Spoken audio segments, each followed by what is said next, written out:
So welcome everyone once again. New guest Kirna Mai comes with us, and she is currently qualified GRF. जो अभी आपका exam हुआ है 2021 का, उसको क्वालिफाइड किया है किरणा मई ने। तो वो आज शेयर करेंगी अपनी सक्सेस की जर्नी हमारे साथ।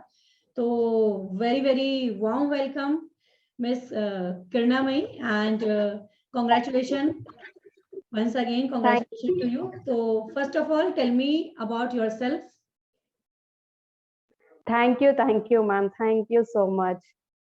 I'm Kiran Mai, ma'am, Hyderabad from Telangana, ma'am. Okay. And I'm MTech 2016 में complete हुआ मैम मेरा. Okay. And my lecturer as a lecturer degree college में work की थी. And मुझे passionate बहुत PhD करने का बहुत I have very much passionate about to do PhD. Okay. My GATE exam दी थी 2020 में GATE qualify हुई थी. My husband is also he is also JRF scholar, ma'am, in social work. Okay. So उन्होंने guide किया था मुझे कि PhD करने के लिए तुम्हें UGC net JRF UGC net clear करनी पड़ेगी, ऐसा कुछ गाइड किया था.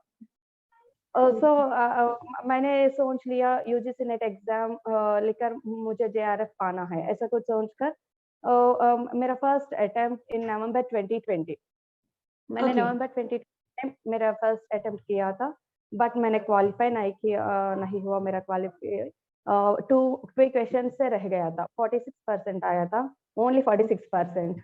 Okay. एकदम टाइम आई डिसाइडेड टू मुझे कुछ गाइडेंस चाहिए सब्जेक्ट के बारे में, एग्जाम के बारे में, स्ट्रेटेजी के बारे में. ऐसा कुछ सोच कर ना मैं गूगल में सर्च किया तो अनअकैडमी ऐप ऐसे ही डाउनलोड किया था. इन February 26 एक्चुअली मेरी बर्थडे था. उस दिन मेरे हस्बैंड ने मुझे अनअकैडमी प्लस सब्सक्रिप्शन दिया था as a gift. Actually that's the best gift for me. मतलब उन्होंने सोच लिया था कुछ ना एक ऐसा यूजफुल गिफ्ट देना चाहिए, तो उन्होंने मेरे बर्थडे के दिन February 26 अनअकैडमी सब्सक्रिप्शन के लिए प्लस सब्सक्रिप्शन ली थी 1 ईयर का. ऐसे ही ली थी मैंने. कुछ भी मतलब no referral code, nothing. Unacademy के रिफरल कोड लगाकर ली थी. एंड आपका कोर्स शुरू हुआ था मैम, तो मार्च में क्रैश कोर्स शुरू हुआ था ऑल सब्जेक्ट्स का. ओके. तो मैंने ऑल सब्जेक्ट्स का क्रैश कोर्स जस्ट आपका रन तभी स्टार्ट हो रहा था मार्च में, मार्च 6 आई थिंक. मई में एग्जाम बोल के नोटिफिकेशन आया था, तो it's a good time crash course लेंगे बोल के सोच के मैं आपको ही फॉलो की थी. क्रैश कोर्स पूरा एंड डिटेल्ड कोर्स पूरा आपका डिटेल्ड कोर्स रन हुआ था एंड क्रैश कोर्स तभी स्टार्ट हो रहा था. तो आपके क्लासेस सुनती थी एंड बैकअप के लिए कुछ आपके रिकॉर्डेड वीडियोस रहते ना, मैं उसको फॉलो करती थी. एंड मई तक तो क्रैश कोर्स कंप्लीट हो गया. फिर हमारा एग्जाम पोस्टपोन हुआ था. तो फिर अगेन कंफ्यूजन, थोड़ा सा कंफ्यूजन था. सो जो सब्जेक्ट्स मुझे कवर नहीं हुई थी वो सब्जेक्ट्स को कवर करना, ऐसा सोचकर जो आपने गाइडेंस दिया था वो मई क्लासेस में, मतलब मई में आप बहुत सारे क्लासेस लिए थे, बहुत कैंसिल हो गए एग्जाम्स, तो आपको नेक्स्ट स्ट्रेटेजी कैसा होना चाहिए क्या है बोल के आपने कुछ गाइडेंस किया है मैम क्लास में. उसके हिसाब से मैंने न्यू सब्जेक्ट्स को चूज किया था, लाइक आर्टिफिशियल इंटेलिजेंस इट्स बिल्कुल new to me and computer graphics. और सो मैंने वो टॉपिक्स पर कंसर्न किया था, थोड़ा वो टॉपिक्स को पहले से बेसिक्स से जानकर और मतलब सब्जेक्ट पर थोड़ा सा ग्रिप लाने के लिए स्टार्ट किया था. फिर अगेन एंड आपके जो प्रैक्टिस सेशंस थे मैडम, वो तो मैं कंपल्सरी एवरीडे अटेम्प्ट करती थी. आपके जो प्रैक्टिस सेशंस थे, आपके जो मतलब क्या बोलते practice classes, PYQs, MCQs and आपके courses, new questions, TOS, specially in TOS I really know very much. मतलब इतने ज्यादा क्वेश्चंस, इतने ज्यादा प्रिपरेशन, सच में कभी भी हम डिमोटिवेट होते थे, चलो क्लास जाते हैं, क्लास पर थोड़ा सा मैडम से मैं ज्यादा सा क्लास में इंटरेक्ट नहीं होती थी क्योंकि आई हैव 1.5 ईयर बॉय, मेरा बच्चा 1.5 ईयर का था, सो उसको देख लेते हुए मुझे क्लासेस देखना पड़ता था। तो इंटरेक्ट होना ज्यादा मुझे पॉसिबल नहीं होता था क्योंकि उसको हैंडल करना पड़ता है और मैं क्लास भी सुनना पड़ता था। ओहो। तो ज़्यादा से इंटरैक्ट होने का मतलब कमेंट करने का, इंटरैक्ट होने का उतना टाइम मतलब उतना हैंडल नहीं हो करना पाता था। पॉसिबल नहीं होता था, लेकिन नहीं हो पाता था। Really I enjoyed your classes and I learn more and more ma'am, specially और batch like Dev ji, Anita ji, Rimpi ji and Golberg ji. Really I मैंने कभी ऐसा नहीं सोचा था कि ये ऑनलाइन क्लास है, जस्ट मुझे लगता था कि ये ऑफलाइन ही क्लासेस है। सच में really ma'am, I really very very very enjoyed and I learn more, कैसा एग्जाम को कैसा लेना है, प्रैक्टिस एंड मोटिवेट होना, everything ma'am. Really I am really very very thankful to you ma'am, thank you so much. सच में मुझे इतने सारी बातें आते हैं कि तो वही मैं एक्सप्रेस नहीं कर सकती हूँ, मतलब पता नहीं क्या बात करती हूँ, मुझे भी अभी उतना समझ में ही नहीं आता है। एक्चुअली हमारा तेलुगु है ना, तेलंगाना, तो वो भी थोड़ा सा मतलब मेरा हिंदी थोड़ा कुछ कोई नहीं, मुझे सब डिफरेंट समझ में आ रही लगेगा। है। बिल्कुल बिल्कुल बिल्कुल प्रॉपर ओके है, कोई ओके दिक्कत नहीं है समझने में, कोई दिक्कत नहीं है। ओके तो वैसे तो आपने जो क्वेश्चंस मैं पूछने वाली थी सभी का आंसर इंट्रोडक्शन में ही दे दिया। Okay ma'am. बट लेकिन नहीं, हम क्वेश्चन पूछेंगे। तो ओके मैम। सबसे first of all tell me how you feeling after clearing NTA UGC NET. कैसा आपको फील हुआ जब आपका जेआरएफ क्वालिफाई हुआ? एक्चुअली मैंने जेआरएफ क्वालिफाई किया मैम, मैं तो एक 5 to 6 टाइम्स फिर भी क्या बोलते हैं रिजल्ट ओपन करके क्या मुझे जेआरएफ हुआ, मेरा हुआ ऐसा कुछ मैं चेक कर रही थी। आई am really very very happy ma'am.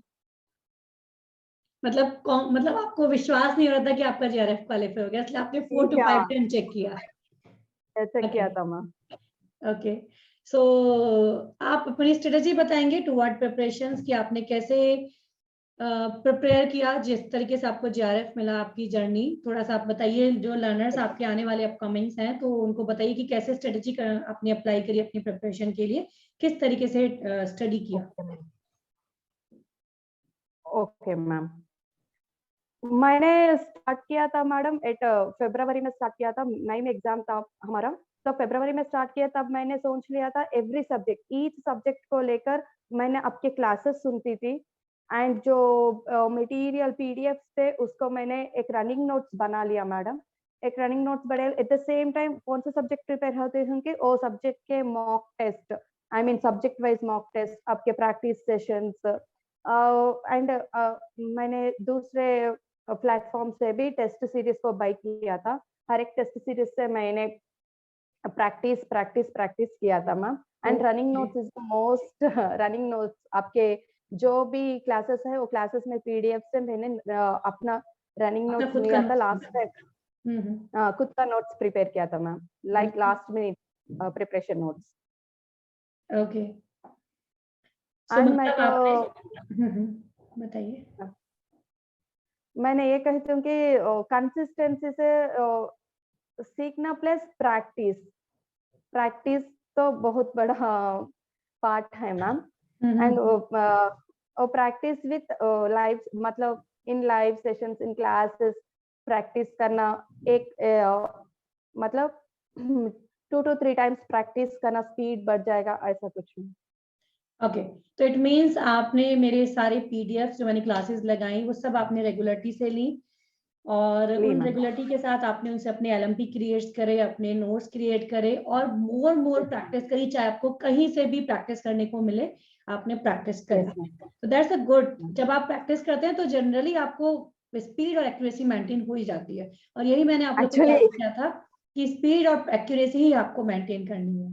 हाँ बोलिए। यस मैम, एक्चुअली आपका ही सजेशन था, यस। प्रैक्टिस करो 2 टाइम्स 3 टाइम्स प्रॉब्लम, फिर भी प्रैक्टिस करो।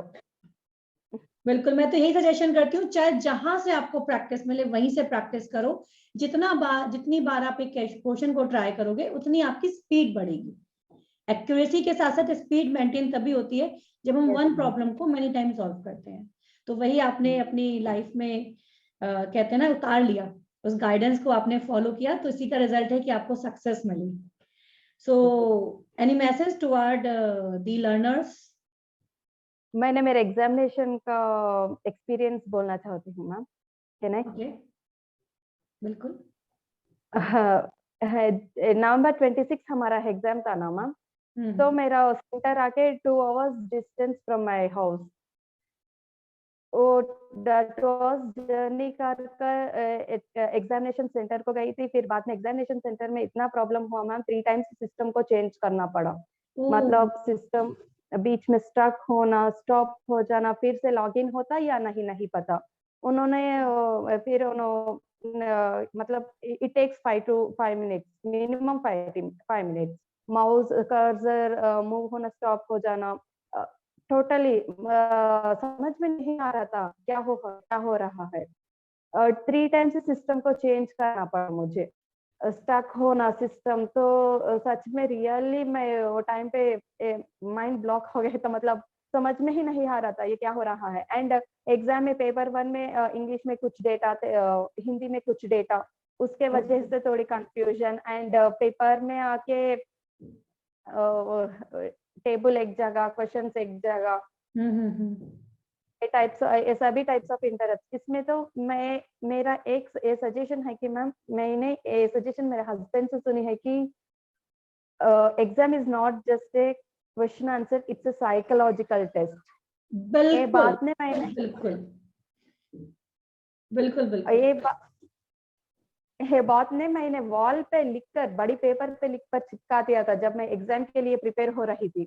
1 ईयर मैंने कभी एवरी डे मैं उसको देख रही थी। एग्जाम के टाइम पे ना मुझे ये बात सच में it's really works for me. बिल्कुल, मेरे लिए बहुत मैं खुद बहुत सर्वाइव किया। मतलब क्योंकि 3 इतनी सारी, टाइम्स आप बोलिए पहले। इतनी सारी 3 कंडीशन, टाइम्स बोलो। मैं बोल रही हूँ इतनी सारी मिस हैपनिंग हुई, मतलब आपके साथ कहना चाहिए तो। एक अगर नॉर्मल इंसान, अगर उसको ये जो आपने अभी बताया कि एग्जाम एक साइकोलॉजिकल होता है, बिल्कुल जो एग्जामिनर होता है उसका एम ये नहीं होता कि आपको क्वेश्चन आंसर आने चाहिए, वो यही टेस्ट करता है कि आप हर कंडीशन में कैसे सरवाइव करेंगे। और आपके साथ रियल में हैपन हुआ। 3 बार सिस्टम चेंज करने में तो हर एक नॉर्मल पर्सन जो पहले से प्रिपेयर ना हो उस चीज के लिए, वो तो मतलब आते हुए सब गलत करने वाला ही है कि यार मेरा तो कैसे कंप्लीट होगा एग्जाम, कैसे में। और फिर भी आपने जेआरएफ क्वालिफाई किया, बहुत बड़ी बात है। ये सिर्फ वही पर्सन कर सकता है जो प्री प्लान्ड हो हर कंडीशन में अपने आप को प्रिपेयर करने के लिए। तो मैं यही कहूंगी कि मेरी तरफ से भी यही मैसेज है कि तैयारी हर कोई पर्सन करता है, तैयारी तो करनी ही पड़ती है, बट वो तैयारी आपको एग्जामिनर हॉल में भी दिखानी पड़ती है।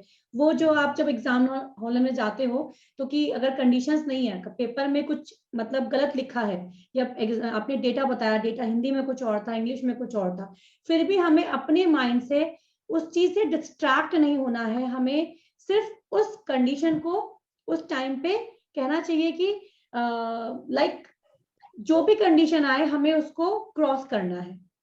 कोई भी प्रॉब्लम नहीं, हमें रुकना नहीं है, उसको छोड़ के हमें आगे वाले क्वेश्चंस करने, क्योंकि 100% तो कोई नहीं करता और ना ही 100% मार्क्स आते हैं। अगर आप 72-75% भी कर लेते हो then definitely you will get a GRF। सो वही आपने किया। आई एम वेरी हैप्पी कि आपने मेरी गाइडेंस को अपनी लाइफ में फॉलो किया और आपने सक्सेस मिली। आई एम वेरी हैप्पी, बहुत अच्छा लगा मुझे आपका इंटरव्यू सुन के। So at last, one question I want to ask you, ki to whom you want to give the credit for your success? Definitely it's to you, ma'am. Okay. Thank you so much, ma'am. Really, it's to you.